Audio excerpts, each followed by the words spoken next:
Well, the virus has now killed more than 100 people in China, and new cases have been confirmed around the world. So you don't want to frighten the American public. France and South Korea have also got evacuation plans. But you need to prepare for and assume strongly warning Americans to avoid all non-essential travel to China. That this is going to be a real serious problem. France, Australia, Canada, the US, Singapore, Cambodia, Vietnam, the list goes on. Health officials are investigating more than 100 possible cases in the US. Germany, a man has contracted the virus. The epidemic is a demon, and we cannot let this demon hide. Japan, where a bus driver contracted the virus. Coronavirus has killed more than 100 people there and infected more than 4,500. We have to prepare for the worst, always, because if you don't and the worst happens. War Room Pandemic. Here's your host, Stephen K. Bannon.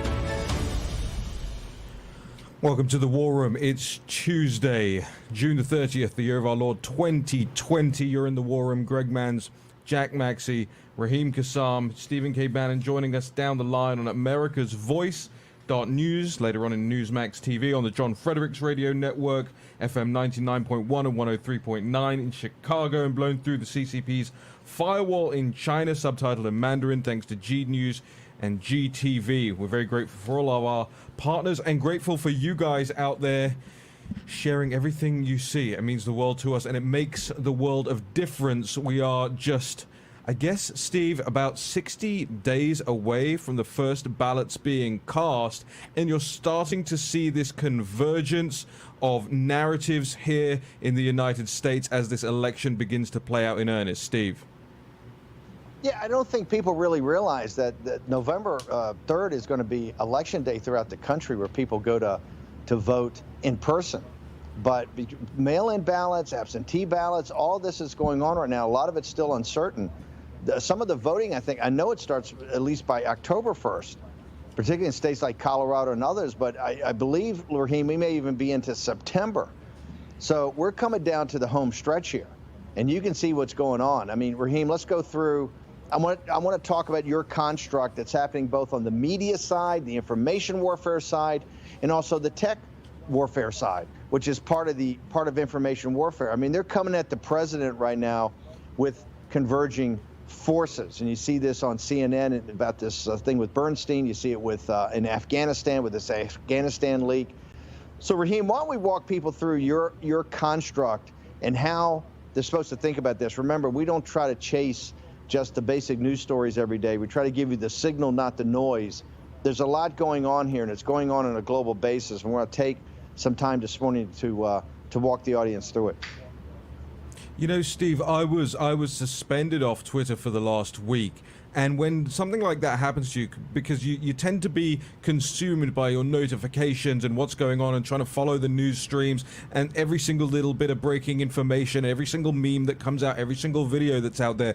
And having been off it for a week, you realize just how much of the noise you're getting caught up in and how much of the day you're getting caught up in just listening to the noise and consuming the noise and regurgitating the noise. And actually it gives you a better chance to hone down on the signal. And the signal is this right now. Whether it's the pandemic, whether it's national security, whether it's big tech, whether it's foreign affairs, all of that you're seeing right now, layer upon layer, the chipping away at the credibility of this president.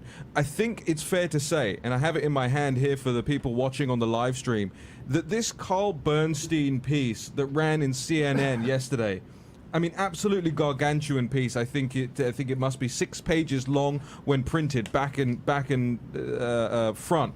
This gives you the playbook right here. This is you. If you look at my highlights on this thing, I might even scan this in, Steve, and put this up on the War Room site. But if you look at this and you just go through the first couple of pages, Vladimir Putin, Recep Erdogan, McMaster, Bolton, Mattis, Tillerson, Kelly, Theresa May, Angela Merkel, Mohammed bin Salman, Kim Jong-un, that's only after the first 150 words into the article, Steve. So you've gone through this, you've seen what Carl Bernstein had to say. We have a clip as well that we can play from last night whenever you're ready for it, Steve. But what is it actually telling us about this strategy? Let's play Bernstein's piece, because this is very important for the audience to understand. This also links into this Afghanistan fracas that's out there. So let's listen to what Bernstein has to say, and then let's go through this kind of line by line.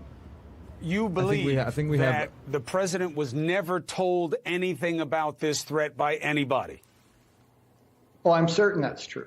I mean, they've been very clear. Director Radcliffe, the CIA, the president, the vice president, Robert O'Brien, the NSA, everyone around him has been very clear that they did not brief this to the president or the vice president.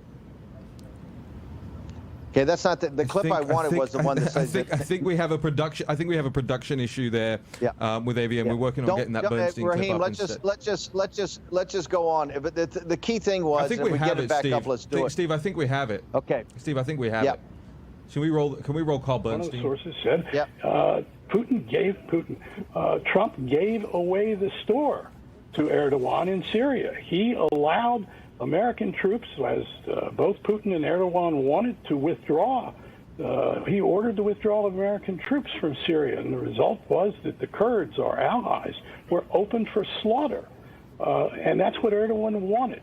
And he had a willing partnership in it with Donald Trump. But the real thing about these calls is that they show that the president's closest national security aides, his Secretary of Defense, his Chief of Staff, his Secretary of State, all came to the conclusion that in these calls especially, they showed that the President of the United States, through being incompetent and being a bully and beating up on allies, calling them all kinds of names in these phone calls, that he himself, Trump, is a danger to the national security. That is an extraordinary thing, unique in our history.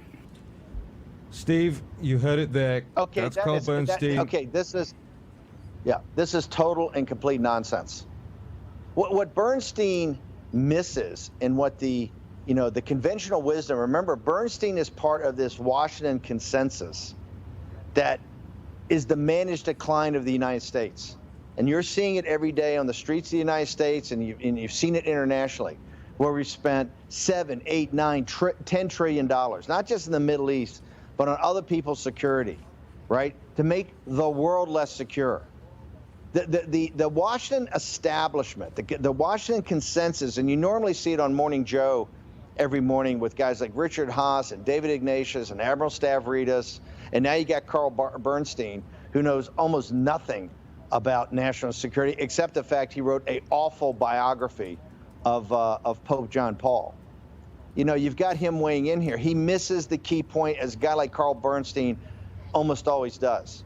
In America First national security policy, it was to make sure in those key geopolitical areas of the world, Western Europe, the Persian Gulf, the South China Sea, and up in the Northwest Pacific, in the East China Sea with Korea and Japan, that the allies were very focused on exactly what was going on, particularly China's efforts to consolidate the Eurasian landmass with their allies, Pakistan, Iran, and now, unfortunately, Russia.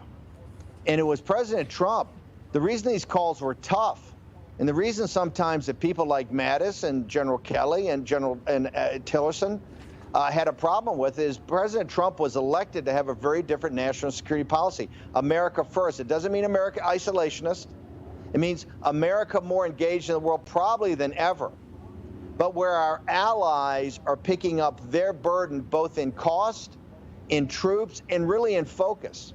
And so he goes through this litany of issues like in Syria. Syria's been a bone of contention from day one. I was the one that argued against people like Mattis and Kelly and McMaster's and others that want to go in and do a missile launch into Syria, which hindsight proves was wrong. Once again, Stephen K. Bannon was right.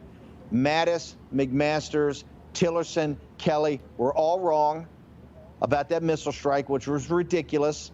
All they wanted to do was get in a further engagement into Syria. This is the old Atlanticist Cold War mentality. And they never focused on the existential threat to this country, the Chinese Communist Party. And to go through these calls, particularly, let's take Merkel for an example. The Merkel calls were very tough. Why? Germany's not paying its weight. I think Germany's total defense bill at the time was like $35 billion. we did a interim budget increase of like $35 billion, as much as Germany has in its entire national security. Germany is simply a deadbeat of paying for their national security. And for years, and all the European papers reported this. You remember this, Raheem. One of the reasons that there's consternation in NATO was the European countries are going to eventually have to start paying for more of their defense, and particularly things like equipment, training, interoperability, the things that make an alliance strong. And that's what President Trump was on there. And he wasn't bullying Prime Minister May. He was giving, I think, Prime Minister May some very good guidance on Brexit. And I never saw that, as he said, he wilted. I thought it was very sexist the way that he wrote it. I thought Prime Minister May, who wasn't exactly my cup of tea, but I thought she did fine. She had her own ideas. She had her own opinions. She didn't totally agree with Donald J. Trump. That's fine. And I think what Bernstein wrote was very sexist about her. And Merkel had her own, own ideas, and she didn't really back down. They had a bunch of lame excuses for why they weren't really paying for the defense. At the same time, becoming Russia's #1 business partner, becoming the biggest taking the biggest outtake of the natural gas deal. And so, yeah, there were very controversial and very tough discussions, but the president was realigning American national security policy into something that guarantees peace and prosperity. And think about it. All these warmongers, all these guys want to go into kinetic war, okay? Donald Trump understood information warfare and he understood economic warfare. It was above as much respect I have for General Mattis and General Kelly. They didn't get it. McMaster's is a whole different thing. He's a total and complete disaster. And he's a liar when he comes out and says anything about China. He fought us on China every step of the way. Don't ask me. Go in and ask Peter Navarro. Ask Mike Pompeo. Ask the Hawks. Okay? So President Trump was changing American national security policy, and look at the results. The results is that we're stronger, we're safer, and the world's actually, before the CCP virus was becoming more prosperous. So, Raheem, I know you know the European part of this, but this Bernstein thing is just a bunch of lies and leaks from the, and I don't want to call it the deep state, it's the in-your-face state. Steve, it's in your face. It's in the first 150 words of this Bernstein piece. I don't want to calling it shooting their shot, but this outlines exactly where the strategy on national security, i.e., as you Americans know it, that 3 a.m. phone call, where that narrative is going. And interestingly, Steve, we've got about 2 minutes in this segment here. I want to get to exactly what you just said. You mentioned Theresa May, you mentioned Angela Merkel, and the piece talks at length about the distinction between President Trump's phone calls with dictators and phone calls with allies. But the point that is, if you read between the lines, and again, I think I'm going to put this up on the site with my notations on it, when you read between the lines, Steve, what you're actually seeing is a U.S. president who wants strong allies, not dependents, not protectorates. And you can look at how Prime Minister May is described, as you said, in a very sexist way by Carl Bernstein, says that President Trump would say humiliating and bullying things to her. And then in the very next paragraph, Steve, he says Prime Minister May became flustered and nervous in her conversations. Well, if that's a world leader addressing another world leader and she's becoming flustered and nervous, then the charge of weakness stands as far as I'm concerned. And Theresa May isn't Prime Minister anymore for that very same reason. But we've got about 1 minute. I want to get back to you on this. The convergence of these narratives here. You have to do the annotated notes on this thing. It's very important, and we can get into a little bit of this in the next segment too. But you're right. The concept is allies are not protectorates. We're not looking for protectors, looking for allies. And President Trump, you see from his actions, stood up to all the dictators, including Xi, including Putin, including the mullahs. Just look at the actions. Okay, these conversations, and with May, she had different opinion. I never saw her wilting. I never saw her. I think Carl Bernstein here has been incredibly sexist. I didn't agree with Prime Minister May on a lot of stuff. But remember, she's the prime minister. She had her own house style. And this wasn't anything she was kowtowing to Donald Trump. And President Trump wouldn't speak to her like that. He has respect for the office of Prime Minister. they're going to do this not just with national security. They're going to do this layer upon layer, taking the president down with the pandemic, by big tech. We're going to get into it after the break. Dave Ramaswamy, Stephen K. Bannon, Jack Maxey, Greg Mans, Raheem Kassam. Don't go away.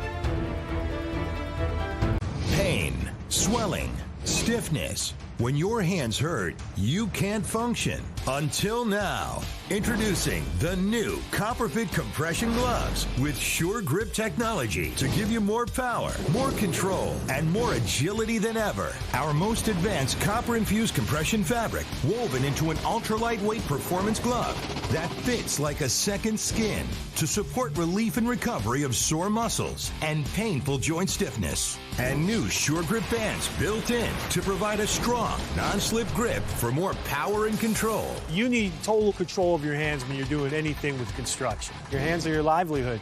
The CopperFit gloves are great. The grip is outstanding here with these different ribs. It makes my hand a lot more usable. It just feels like you're just ready to start the job. The gloves have been a game changer for me. They help with flexibility and pain and soreness. They allow me to do my job even better. Breathable wicking fabric with an open finger design for full range of motion, feel, and control. They relieve my pain. When I grab something, I'm not in pain. The support or whatever magic these things do, I don't know what it is. It doesn't matter to me what it is, it works. I get a lot of pain, and it can make it difficult to do the smallest thing. While I'm wearing this, I do not have any pain. I can use it on the keyboard, I can use my phone, I drive with it, I sleep with it. I love this glove. The new CopperFit compression gloves with Sure Grip technology. Relief from painful muscle and joint soreness. Guaranteed or your money back. Call 1-800-984-5571 or on the web at getcopperfitgloves.com for only $19.99. Order right now and your shipping is free. I tried it, I use it, I know it works. CopperFit gloves definitely just make my life better. I've used CopperFit before. This has helped my hands so much. These things work. Feel better with copper-infused compression. Ask for it by name. CopperFit compression gloves. This is Kate. Hey. She takes 2 prescriptions. Kate's son Jack takes 1 too. Kate works hard and thought she had good insurance. But she still pays too much. That's no good. So Kate downloaded the GoodRx app.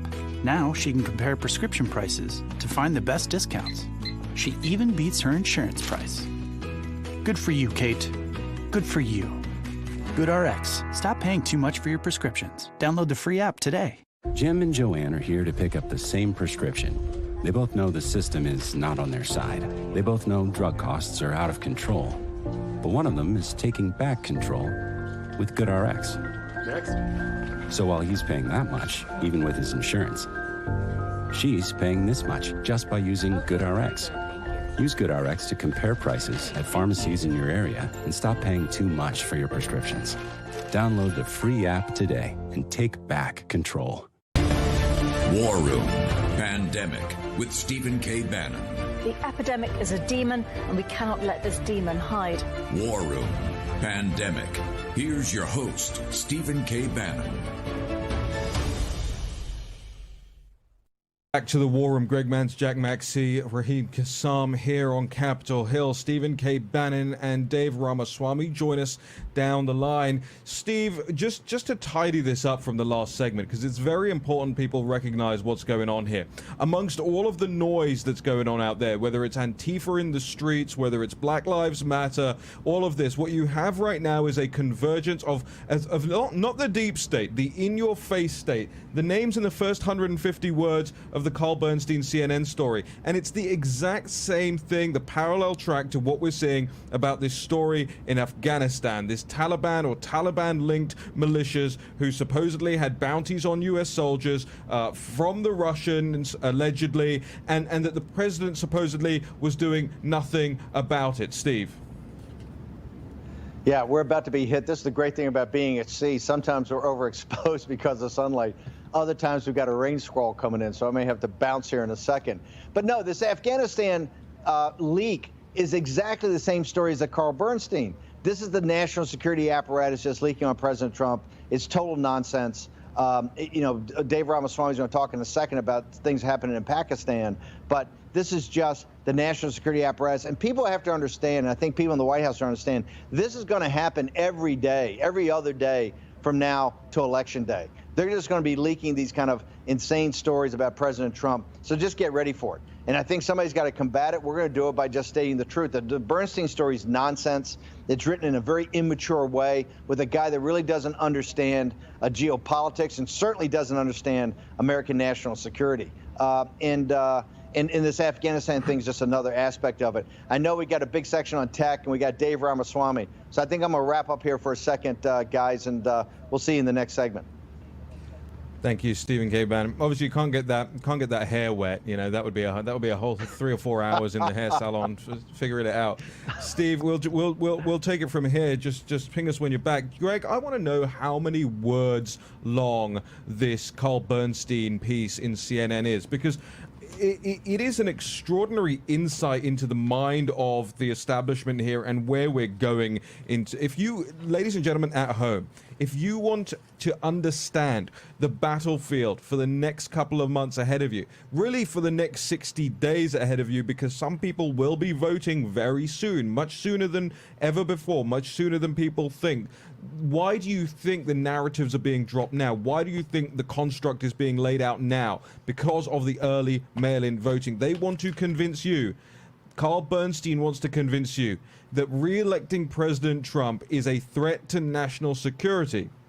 That's the clear signal from this story, and you have to read this story line by line. Connect the dots, connect the names. Look at the quotes that are being used. Look at how they're being used. Look at the placement of the quotes. Look at how they structure their words very carefully. You know, CNN yesterday reports a source, a single source, which, by the way, a single source on a story like this is as far as I'm concerned, journalistic malpractice. But they quote a single, unnamed junior source. How do I know it's junior? Because if CNN has high-level sources, they're the first to crow about it. So they quote a source. They don't say it's a high-level source. They say a source with familiarity with the latest developments. That could be somebody in the copy room, as far as I'm concerned. Familiarity with the latest developments. I got familiarity with the latest developments. You guys have familiarity with the latest development.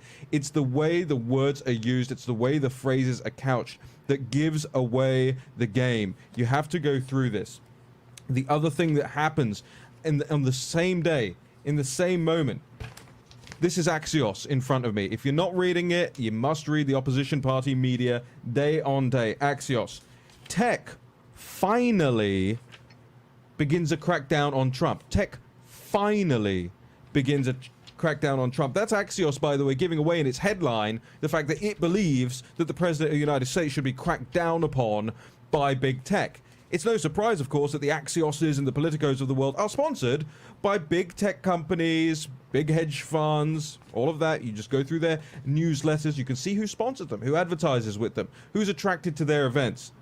You look through this thing, Twitter, Snapchat, Facebook, and even heckles the president directly, calls his executive order against social media platforms toothless. Toothless. That's in his face. It's in the White House's face. And when we get Stephen K. Bannon back as well, I know one of the things we want to talk about is the daily White House response to all of this. Do we have Steve? Yes. Steve? Yeah, I think I'm back, and I dried my hair off for you, Raheem. Steve, the daily White House response to all of this. Well, listen, look, the White House has got a solid team. The campaign's got a solid team. I just think guys got to start punching back. Now, understanding, and I think you brought up the buried lead, you know, Mike Allen, who I think is a great guy and a terrific journalist, he ought to be ashamed of himself, finally cracks down. The implication is that Trump is always coming out with hate speech, right? That he should be censored. Right. The president of the United States should be censored. And I think it's outrageous. This tech piece is going to be a massive part. Remember, there were guys that were coming to us a year ago saying, hey, the right is already, through artificial intelligence, that Google and Facebook are already taking down a lot of the Trump supporters. And now you're seeing it just as blatant as it could possibly be. But I think what we see in India, you know, Prime Minister Modi has acted dramatically. And if we get Dave Ramaswamy, I want to make sure we get him in here and say exactly what's going on. And quite frankly, I think the way that this country should be taking on the Chinese Communist Party, particularly what they're trying to do in big tech. Dave, thank you so much for joining us here this morning. I want to bring you in on this conversation now. Let's just talk for a second about that Taliban story, because this is what started off this onslaught of national security, quote-unquote, reporting that we've seen. Tell us from your perspective a little bit more of what you're hearing about these supposed bounties that President Trump didn't do anything about. Thank you, Raheem. Always a pleasure to be on the show. One thing I have to say is, remember that Osama bin Laden was found in Pakistan and was given a hiding place there by Pakistani army and intelligence for 10 years. So 10 years after 9/11, he was taken out by a Navy SEAL team in 2011. So they aided and comforted him. And then last week in the Pakistani parliament, Imran Khan, the prime minister, turned Osama bin Laden a martyr. Okay, so the backstory is Pakistani intelligence and the army rogue forces have been giving aid and solace to the Taliban. They have been responsible for the killing and maiming of thousands of U.S. soldiers. So if anyone has a bounty on U.S. soldiers, it's been the Pakistani army and the Taliban. And Dave, just how long has this been going on for? Because the reporting contemporaneously would suggest that this is something very new, something that's only happened under President Trump, and something that therefore only President Trump can be held to account for, allegedly ignoring this. I think it's been going on for a long time. And so accusing President Trump of somehow being personally responsible for this is just duplicitous, and it's a distraction. And I know President Trump also wanted to draw down forces in Afghanistan, so I think there's some special interests that don't want that to happen, and so they're creating this new story, somehow deeming him irresponsible or reckless again. I mean, and he's not. In fact, President Trump has taken steps to withdraw funding to Pakistan and withdraw funding to the forces inimical to America's national security, and so his moves on that front have been absolutely spot on. Yeah, David, in an attempt to bounce the president into a new conflict. Go ahead, Steve. Let me jump in here for a second. This is very important, because this gets down to the heart of it. Why is that story not leaked into the New York Times? And here's why. Because the national security apparatus has made a bet on Pakistan for decades. It's part of the reason we've pissed all that money away in the Middle East. And we sit there and kowtow to them, to the ISI, to be our friend, to help us in Afghanistan, to help us in the Middle East. And clearly, they are an ally of the Chinese Communist Party, just like the mullahs in Iran. And the national security apparatus doesn't want to admit this. That's why you don't see any leaks about that. That's why it's got to be about Afghanistan. This is, and what Ramaswamy says is absolutely brilliantly true. And this is the kind of pushback I think we need to seeing out of the White House and out of the existing Defense Department, the intelligence agencies, and Secretary Pompeo. The cards got to be laid on the table, okay? Pakistan is not an ally to the United States. They're an ally to the Chinese Communist Party. And they've been playing this for a long time. And why the New York Times doesn't get this information leaked to them that, hey, the bounties are really coming from the guys in Pakistan, right? And I don't know about the Russia situation or the details of it, but it looks like it was just raw intelligence and did not rise to the level that it should be presented. Just another kind of story out there. But it was leaked, it was weaponized and given to the New York Times. You'll never see that about Pakistan. And Dave, we've got about a minute left in this segment. I just want you to come back on that if there's anything remaining on that, but also then tee us up for the next segment. We want you to hold over and tee us up for the next segment on how the Indian government, Prime Minister Modi, breaking bad against big tech, because over here, the news outlets like Axios, they are celebrating. Tech finally begins a crackdown on Trump. But India is finally beginning a tech crackdown on the CCP. Is that not right? Raheem, let me just finish by saying the U.S. allying with Pakistan to fight terror was like someone allying with call girls to fight promiscuity. I mean, it was the most absurd policy, and President Trump put an end to it. Like moving on to India, and I think the move by Prime Minister Dave, hold that thought. We've got to jump to a quick break. Please stick around. We've got to get into all of this. We've got the time.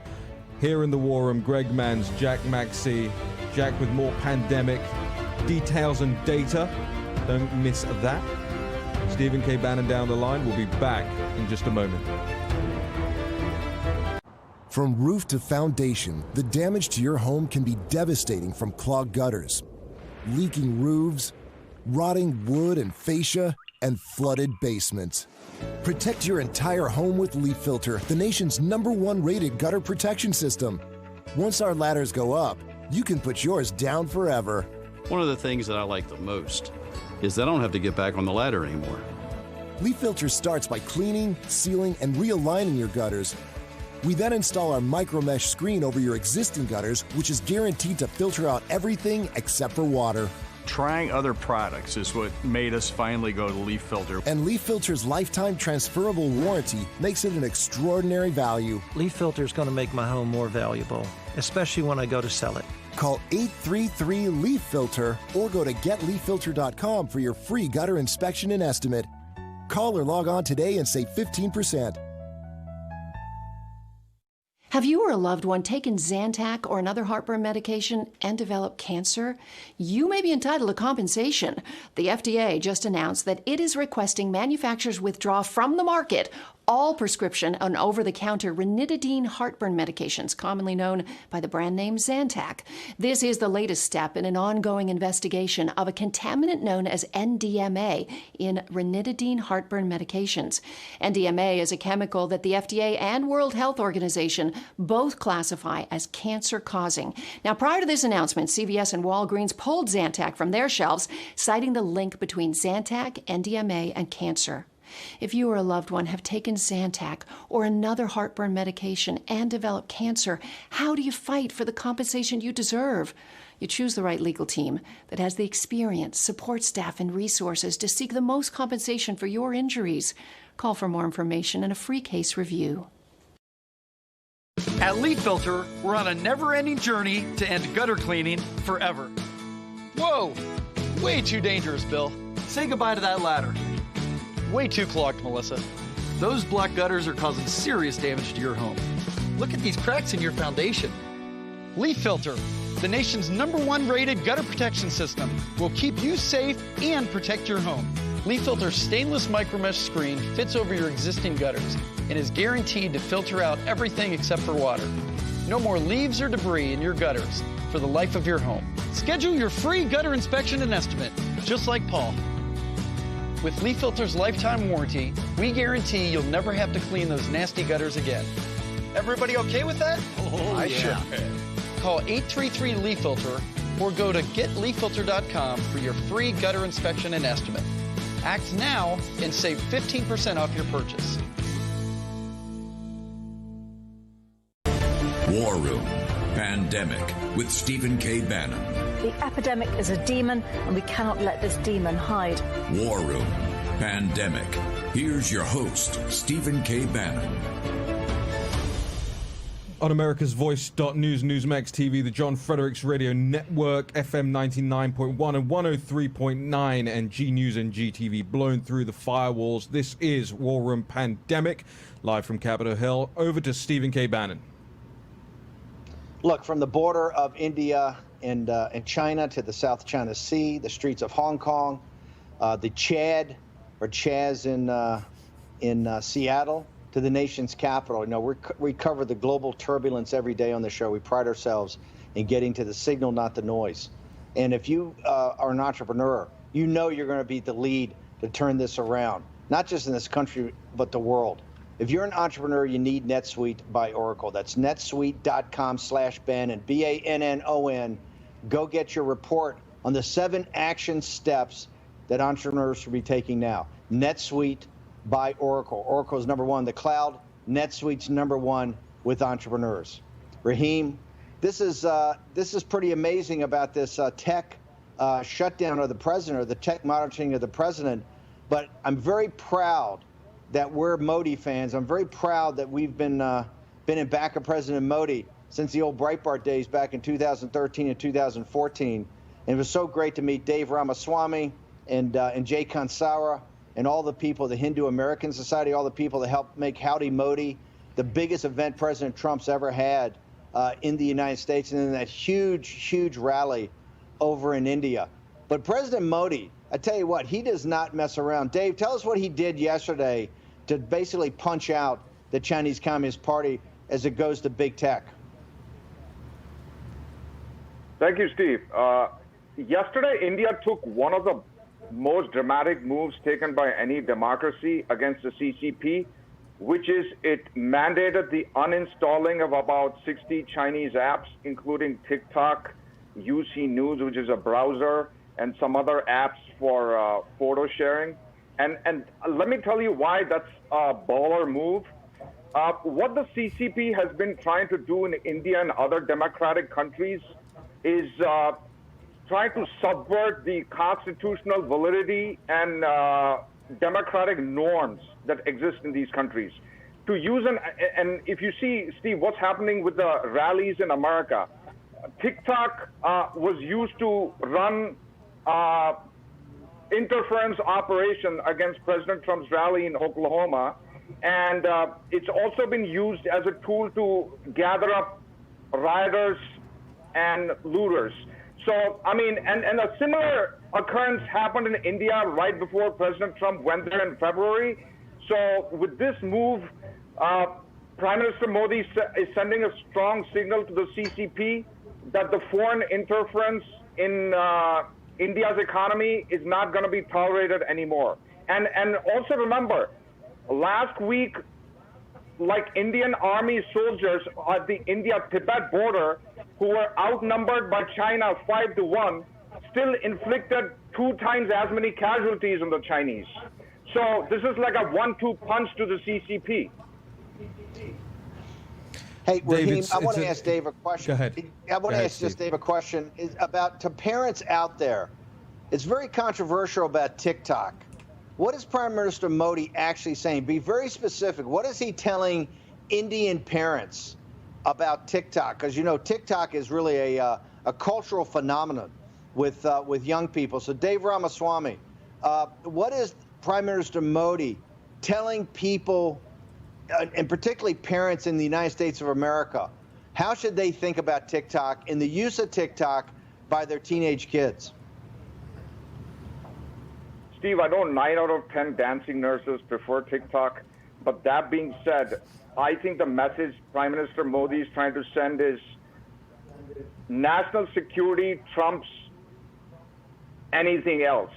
Individual preferences, individual needs, and so the message is just like our soldiers at the border and soldiers around the world sacrifice their lives, sacrifice their time to fight an enemy, all of us citizens of any democratic country who cares about freedom and liberty needs to sacrifice and put our personal preferences aside to stand on the same side of our soldiers and country.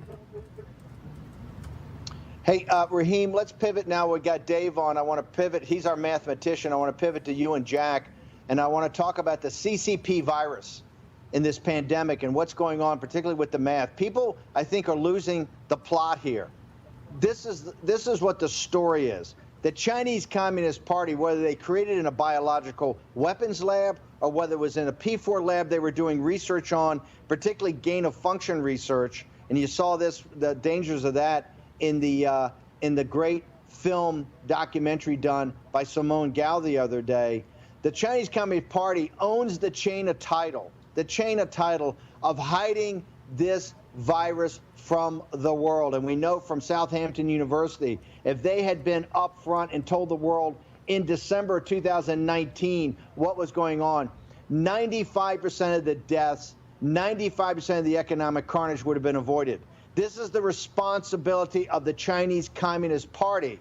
I think it's incumbent upon President Trump and our government to start to hammer that home every single day, because I don't even want to think about the second wave. We're still in the middle of the first wave. So, Jack, why don't you and Dave Ramaswamy take us through a couple things? The exponential growth of this, right? Number one. Also, what we call targeted interventions. What can be done to kind of stop the spread of this thing, particularly to high risk groups? So, Jack and Dave, why don't you jump in here? Well, Dave, you want me to jump in first here? I'll just start about the issues that are before us. I think there's been a great controversy about what we see as these exploding cases across the country.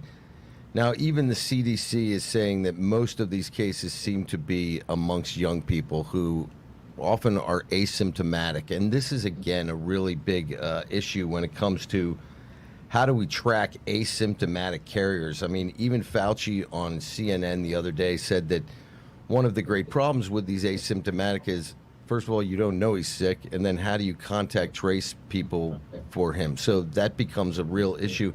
And there's been a lot of talk today about some things that Ann Schuchat had said on an interview, a podcast interview with JAMA yesterday. It was the Heart of an Axios article this morning where she is quoted as saying this is really the beginning of this pandemic, and that's the quotation that they pull out. But actually, she said quite a few other things in there which I think show you the level of... Jack. Yes, sir. Jack, hang on for a second. Why is she important? Give her title. This is important because she's a senior member of the Trump government. This is why it's so important. It's why Axios highlights it. And what she said, I thought was pretty explosive, if that's the only thing you saw. Right, and she's the principal deputy director of the Centers for Disease Control and Prevention. She's had well over a 30-year career in the organization. She should be an absolute pandemic expert.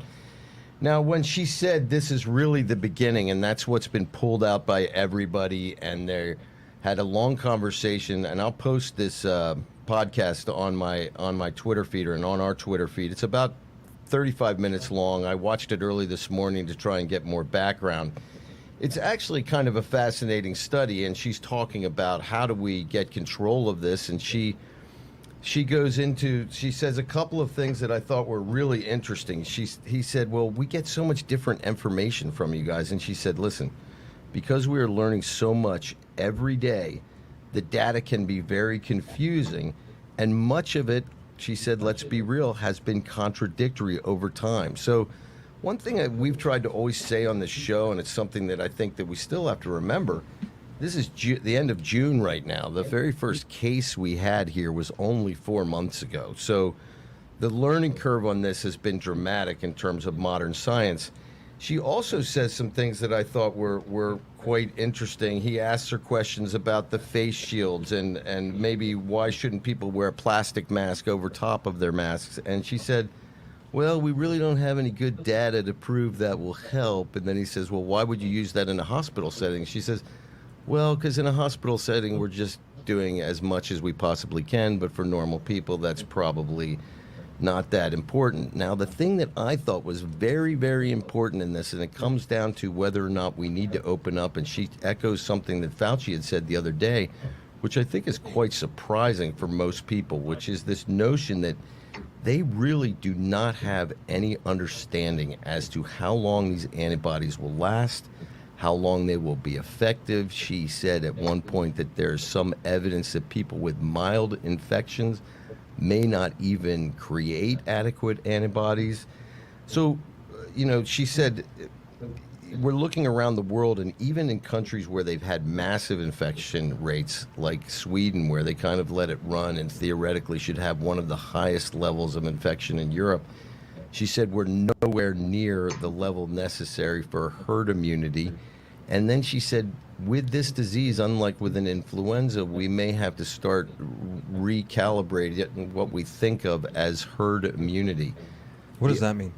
I.e., if you don't necessarily retain the antibodies for great lengths of time, or if you don't necessarily... So this could just potentially be a comeback thing every year. Right, and there's some indication about the idea of... Raheem, to be brutally frank, is what they're saying is that this virus, you may not even... The concept of herd immunity, which Sweden and others in England went after, may not actually be relevant here.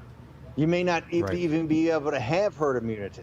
That's how complicated this thing is, right, Jack? Is that not the point? This is true, and there's some evidence that sort of supports her, querying about this idea. In that, last week in the Oxford vaccine study, they found that people who got double dosages of the vaccine had much greater amount of antibodies. So it may just be that the vaccine needs to be at a higher level to create the antibodies. But it's very, very confusing. Now, what she also said, which I thought was interesting, Steve, you remember about 6 weeks ago we brought up the study in Arizona that was looking at the genetic decay of the SARS-2 virus, the CCP virus, and comparing it to the genetic decay of the original SARS virus from 2003. And they noticed that some segments that were similar to the ones that were dropping out of the original SARS were dropping out of this one. So there was speculation as to whether or not this virus was decaying in a way that would mean that it was less lethal, which is what actually they believe happened to SARS-1. Now, what she said, which I thought was really interesting, she said there is a definite genetic difference between the West Coast version of the virus that's hitting, say, Southern California and the Southwest, and the virus that hit New York City.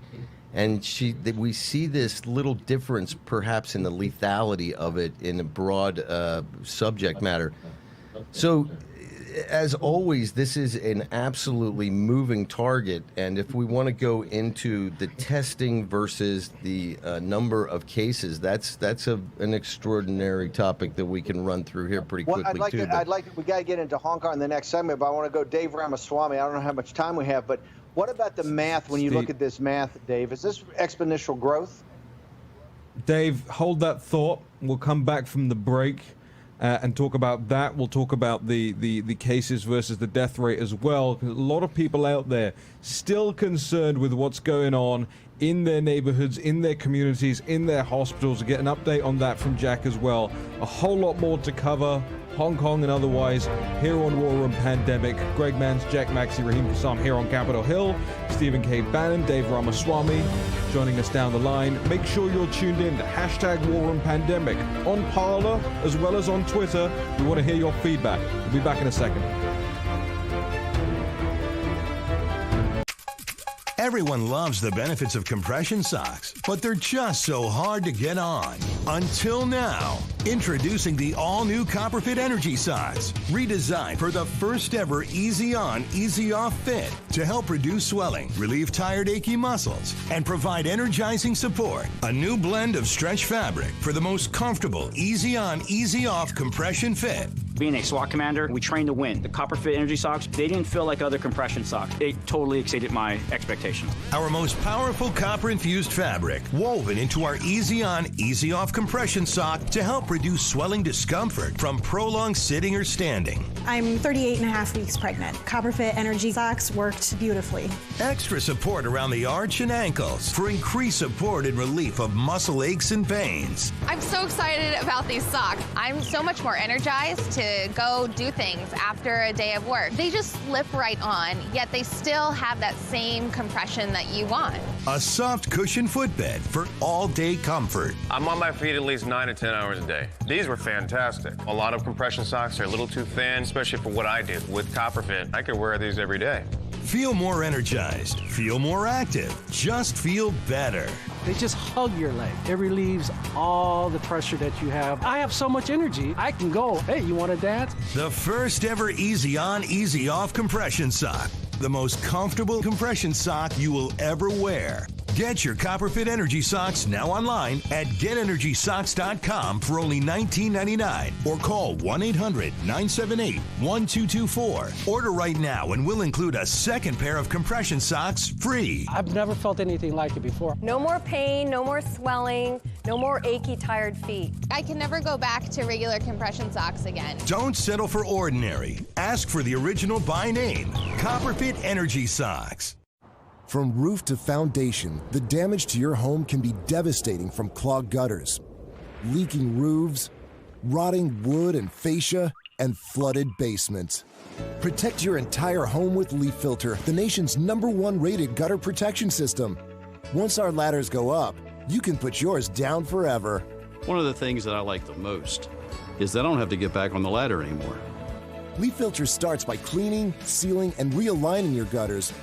We then install our micro mesh screen over your existing gutters, which is guaranteed to filter out everything except for water. Trying other products is what made us finally go to Leaf Filter. And Leaf Filter's lifetime transferable warranty makes it an extraordinary value. Leaf Filter is going to make my home more valuable, especially when I go to sell it.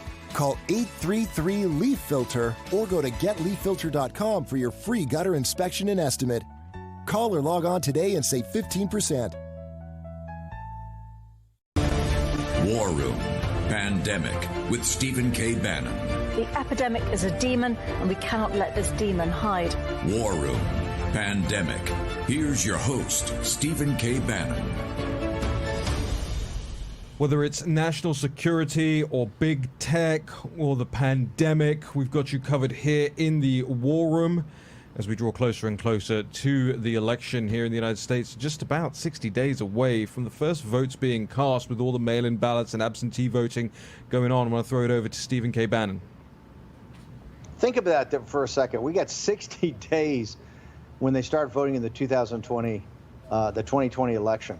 Pretty extraordinary. These are turbulent times. Now, we cover the geopolitics of it every day. We cover the economic inferno, what's happening in the capital markets, this explosion of the Federal Reserve's balance sheet, all of that. And if you're an investor, and particularly if you're planning for your retirement or if you're already in retirement, it's now time you at least have to think about adding precious metals to your portfolio. Birch Gold is the top company in this space. We're proud to have them as a sponsor. Go to birchgold.com/Bannon, B-A-N-N-O-N. They've got a 20-page analysis that you should go through and start to consider precious metals. Remember, they can either have it that you can own it and hold it, or you can put it in your IRA. They've got all different types of alternatives. Birch Gold, it's time that you started to think about adding precious metals to your stock and bond portfolio. Raheem, nothing could be crazier in these times, and particularly when it comes to this pandemic.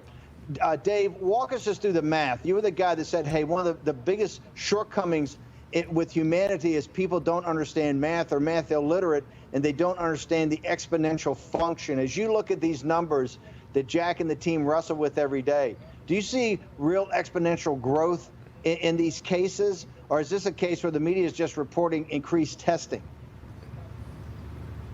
Steve, I think we are firmly in the exponential decline phase. I know there are some states which have reported increase in cases. And guess what? I mean, what happened 2 weeks ago that would lead people to believe that cases would explode? Shouting, yelling in the streets, hello, anybody? So I think what you've seen now is institutional, like I would say, hypocrisy.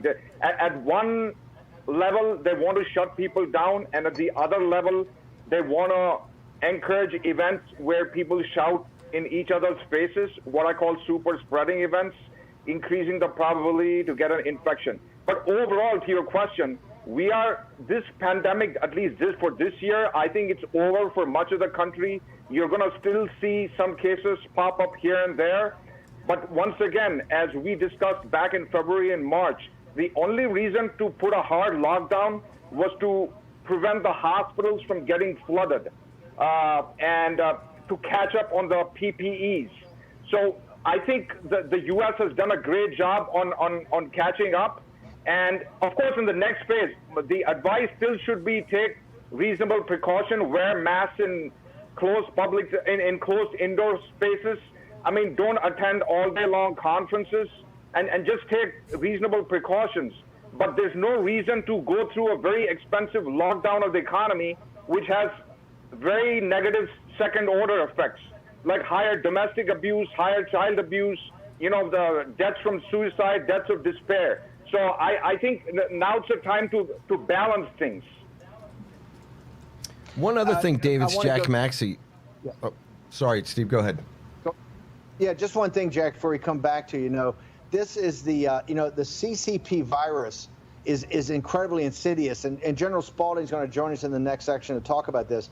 But that's why people are not focused on what the responsibility is and who's should be accountable for this. Jack, I know you're going to take us through a different analysis right now, but this entire thing has been caused by the Chinese Communist Party. And no one in Washington, D.C. is really stepping up and saying, hey, they're responsible, they're accountable. It's the reason it's got all these different types of permutations. One of the reasons they wanted to see Pompeo in Hawaii last week was to kind of complain about how there's a lot of hot talking coming out of shows like ours, right? Well, it's time for them now to open up about every P3 and P4 lab. We have to get all information, because we're not going to solve the situation, Jack, as you know, until we actually find the origin of this, we find the original genetic structure of it, and the Chinese Communist Party stops messing around. We need a combination of nations. The WHO is so owned by the CCP, they're not going to be any help. But we need a combination of nations to sit down with the CCP and say, hey, we need full disclosure immediately of everything in these P3 and P4 labs, and particularly about this virus. Now, Jack, I know you've got some other incidences around the country you want to talk about. Well, what I wanted to talk about, we used the magic 8-ball of the University of Washington study to define future deaths, et cetera. That seems to be the format that is used by the CDC and everyone. Now, what was quite interesting is overnight, they dropped the estimations for deaths by October 1 by nearly 5,000 people.